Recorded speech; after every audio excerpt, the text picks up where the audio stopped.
Hello Thistledown gang, welcome back to my channel if you've already been here. If not, hi, it's fantastic to have you here, please stay, and by that I mean subscribe.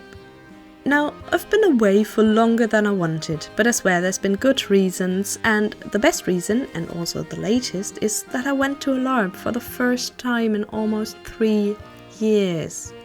Thanks Corona.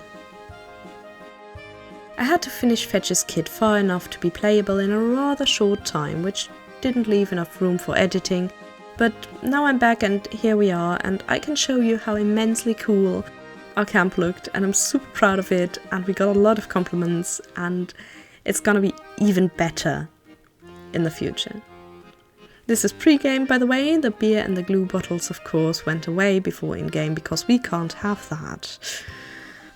But however neat that looks, there's something lacking here, like severely lacking. Because it doesn't have a banner.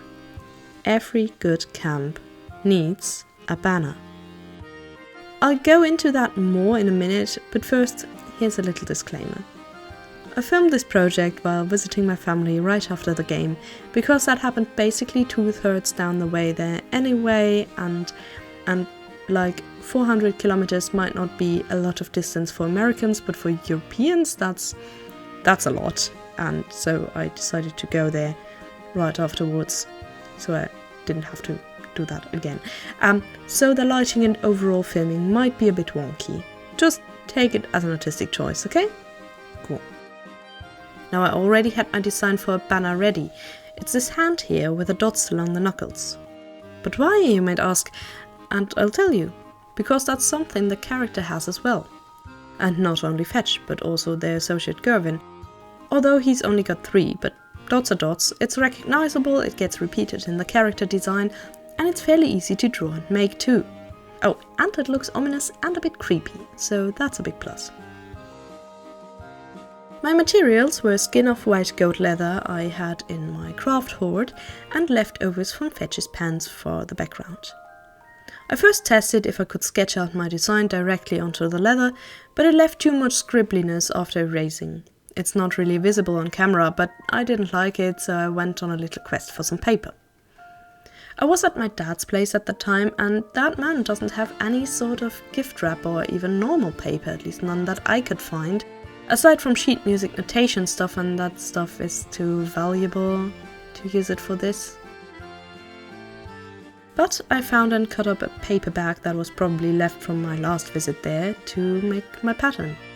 That's what I love about crafting outside my own place, where I have everything at my disposal, which is great, don't get me wrong, but it forces me to get a bit more creative and think outside of the box. I only brought my in-game sewing kit, but it has everything I need. Scissors, different varieties of linen thread, beeswax, needles, and some patches, just in case something rips.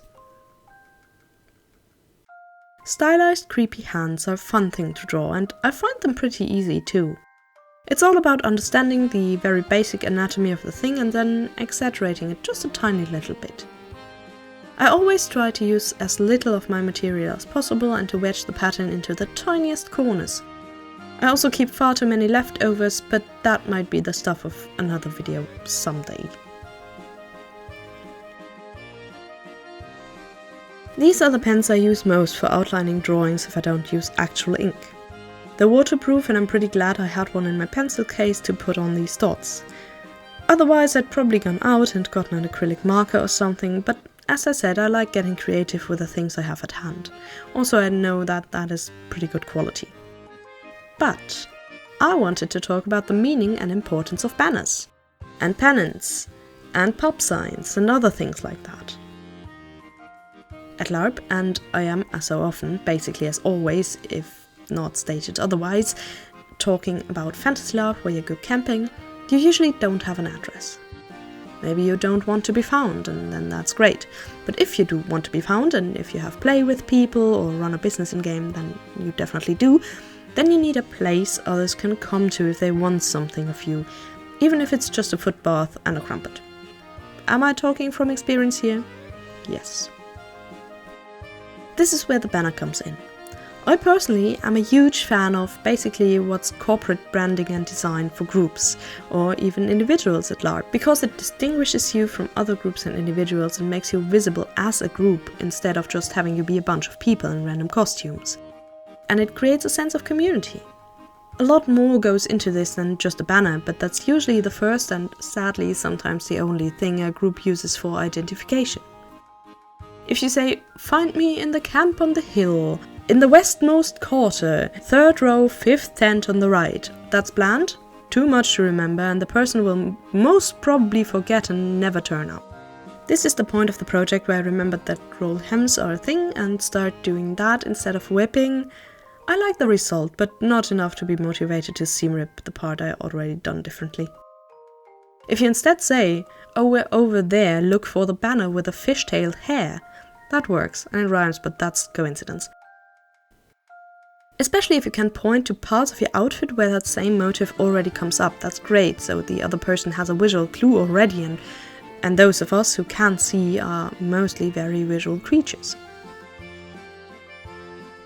A lot of groups that don't have a unifying design theme, maybe because the characters are more of a ragtag bunch who just found each other, or because they all work for the same facility, like a library or a newspaper, rather than coming from the same background, a lot of these groups wear pennants with a symbol that's also the banner for their thing, for identification.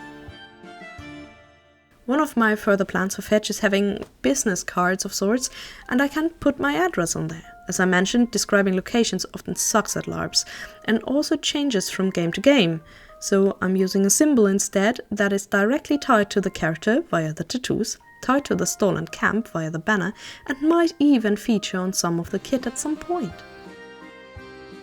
There are multiple ways to hang banners and pennants, and I decided to go for a 3-loop solution.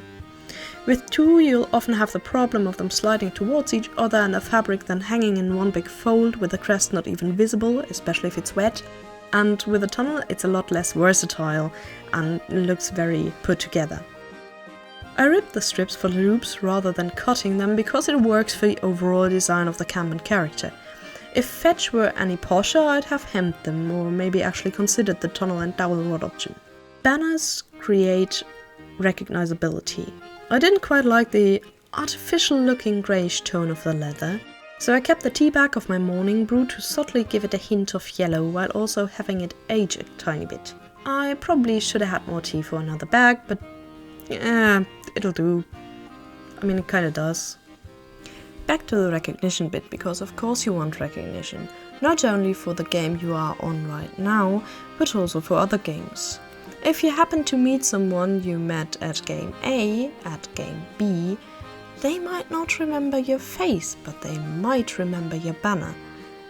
Because it's easier to remember just one thing than several tiny things, especially if you're in a group where the person would have to remember several group members, but they just have to remember that one banner to recognize you again.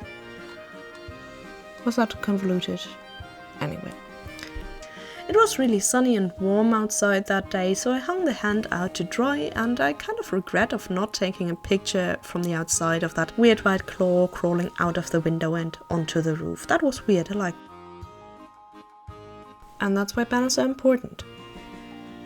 I'd love to talk more about this topic, especially about the basically corporate design. I hesitate to call it corporate because it's not corporate. But basically this corporate design idea for groups. And if you want to validate me in that wish, leave a comment, because I tend to forget all of the things I want to make videos about, even though I note them down in at least 5 places. Anyway, back to the project. Conveniently, there's also a leather cutting needle in my needle box, otherwise my fingertips would have been probably complaining a lot more.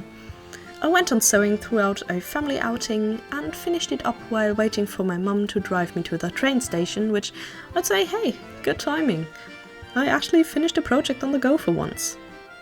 I almost always take one with me, but I also take my laptop, and research is fun, and so are point and click games, and so it mostly doesn't get done. Anyway, that's it. I hope you were entertained at least. This format might have been a bit weird, probably won't happen again sometime soon, but I knew I had to get back into editing and I thought this might be a fun way to do it.